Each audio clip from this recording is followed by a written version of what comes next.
Dnes uvidíš. Jarka píše, že má tvoje problémy, chlapče. Ja to úplne chápem, proste keď ste človek, ktorý má okolo 50-ky, ste na Facebooku. Takto by určite nemal dopadnúť človek, čo má vysokú školu. Je to škoda, že si takto ničí život. Kantstrak, neviem, proste fejkový profil. A ja si pamätám túto babu, ona mi že často komentuje príspevky a naznačuje to, že kedy sa rozvediem.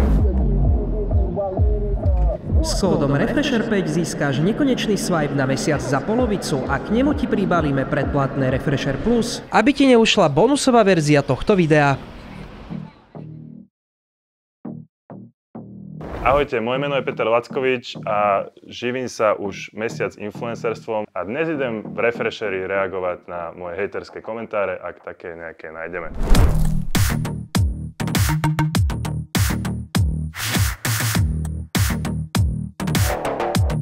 Máme tu prvý komentár. Vypadám líp na konci objemu, než ty v diete. To ti neberiem. Píše to Adam Rubas. Očividne proste robí túto kulturistiku profesionálne a ja som není proste profesionálny kulturista. Rád si užívam hamburgery, pizzu a podobné a skôr sa to snažím robiť udržateľné a fitness, povedzme, že zakomponovať do svojho bežného života. Ty si mal výšku z čoho? Ja, že keď máš výšku, tak sa robí iná robota ako roboš, ale vďaka Bohu za videa sa vždy ujebávam. Ďakujem ti za pochvalu. Strašne veľa ľudí na Slovensku má vysokú školu a určite aj veľa mojich spolužiakov skončilo ako taxikári, čašníci, proste hocičo. Nie každý, kto vyštuduje vysokú školu, sa vie nejako uplatniť. Po škole som sa po niekoľkých životopisoch dostal, že na jeden pohovor. To sa dostávame k tomu, že či treba alebo netreba vysokú školu. Keď si šikovný, tak proste tú vysokú školu reálne nepotrebuješ, ale zároveň tá vysoká škola ti vie pomôcť na to, aby si získal nejaké skúsenosti. Jarka píše, že má tvoje problémy, chlapče. Ja to úplne chápem, proste keď ste človek, ktorý má okolo 50-ky, ste na Facebooku a toto je typická hláška proste aj mojich rodičov mať tvoje problémy, hej, že naša generácia sa proste má iné trošku problémy a možno iné priority. Niekto má priority proste nasadiť plantu na jar, niekto by chcel schudnúť. Kantstrak, neviem, proste fejkový profil. Úchylné. Asi to, že sa točím s babkou a proste trávime spolu čas, sa môže niekomu zdať úchylné. Prečo vidím pištu Harabína moja babka? Moja babka vyzerá trochu jak Harabín, občas sa ten komentár objaví, ale teraz sme jej dali spraviť účes, že sme ju trošku vytuningovali a už tie komentáre, že nechodia toľko. A ako keď mala hentie, čo sa farbila doma, tak to bolo čistý pišta Harabín. Ja som jej to aj povedal, dosť sa nastrala, ale... Ju vždy, keď zastavil niekto, že ja mám strašne rád vaše videá, tak ona ostala taká, že bože, ten Peter si zase puču zemna robí a že musí mu to zakázať a vždy hneď dojde telefonát a ona obvolá, že proste celú rodinu, že čo sa momentálne deje. Časom, keď proste stále prichádzali nejaké že pozitívne ohlasy, ľudia ju stretali na zastávke v obchode a tak ďalej, tak si začal uvedomovať, že fú, že občas už bola taká až, že až si uverila, že ona je nejaká celebritka. Takto by určite nemal dopadnúť človek, čo má vysokú školu. Je to škoda, že si takto ničí život. Vidíte? No a toto je zase ten opačný prístup, že niekto má rád, keď som v práci a niekto proste povie, že by som nemal takto dopadnúť. Takže teraz som dopadol už dobre, asi. Páči sa mi to viac, než robiť od rána do večera, aj keď reálne stále robím od rána do večera. Toto je Mia Mary M, toto je zase tá istá. Len pchaj do seba bordel, to pocítiš, neskôr uvidíš. Viem, čo píšem. Čiže Mia asi bude mať viacej rokov, čo ja a asi pravdepodobne žila podobným životným štýlom a jedla fast food ako ja. Ja úplne tomu chápem a ja som strašne rád za genetiku, ktorú som dostal na tieto zdravie hrubého čreva, dúfam. A zatiaľ som s tým v pohode, ale viem, že musím zmeniť niečo, musím jesť viacej vlákniny. Tatiana píše, odkedy ťa pozerám, len hovoríš o chudnutí a skôr priberáš. Presne takto to je.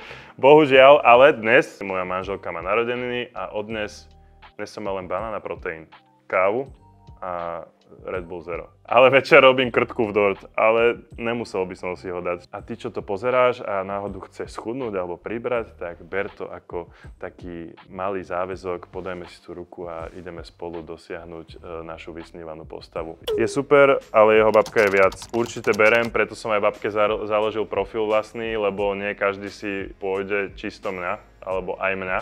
Tak proste keď chcú sledovať len babku, tak na jej profile sú čisto videá s ňou. Helena Lackovič 49 na Instagrame. Krásny ste, má tam gramatickú chybu, ale ďakujem Diduške. Viktoria Lerejna, len 2 otázky. Má slobodného brata, s ktorým ste vaječné dvojčatá, odkedy sa dá pritať 20 fotiek. A ja si pamätám túto babu, ona mi že často komentuje príspevky a naznačuje to, že kedy sa rozvediem, alebo ten prsten už proste niečo znamená, že väčšina ľudí reaguje na to, že keď zbadajú prsten, na to, že som už ženatý, že som strašne mladý a že kedy som to stihol a že či spolu proste chodíme, že od 10 rokov, ale už sme spolu vlastne na tento rok v auguste budeme spolu 8 rokov a rozumieme si, ľúbime sa a nemám dôvod nebyť vlastne ženatý. Málo zostrihané, viac zostrihať a zrýchliť video.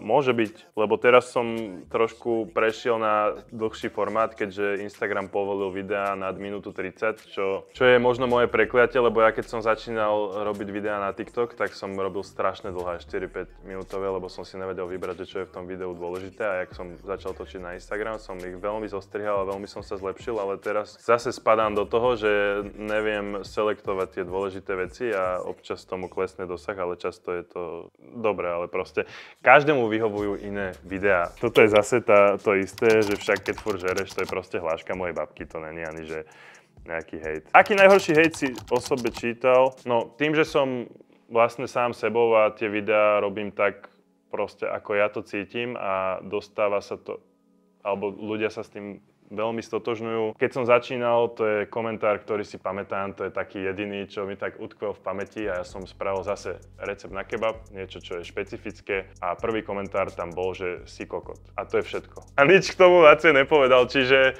a vtedy ma to tak, že bože, prečo som kokot, vieš? A vtedy začala moja kariéra influencerská, povedzme, že ako sa s tým vyrovnávam, úplne v pohode. Keď ten človek dá nejakú konštruktívnu kritiku, tak proste viem sa s ním nejako pobaviť. Keď je to vyslovené, že blbosť, že viem, že ten človek proste si to video ani nepozrel, tak to, že ignorujem. Čo by si odkázal hejterom? Asi nič. Pozdravujem vás. Stretol si sa s hejterom in real life? Nie, vôbec. Napísal si niekedy hejt komentár?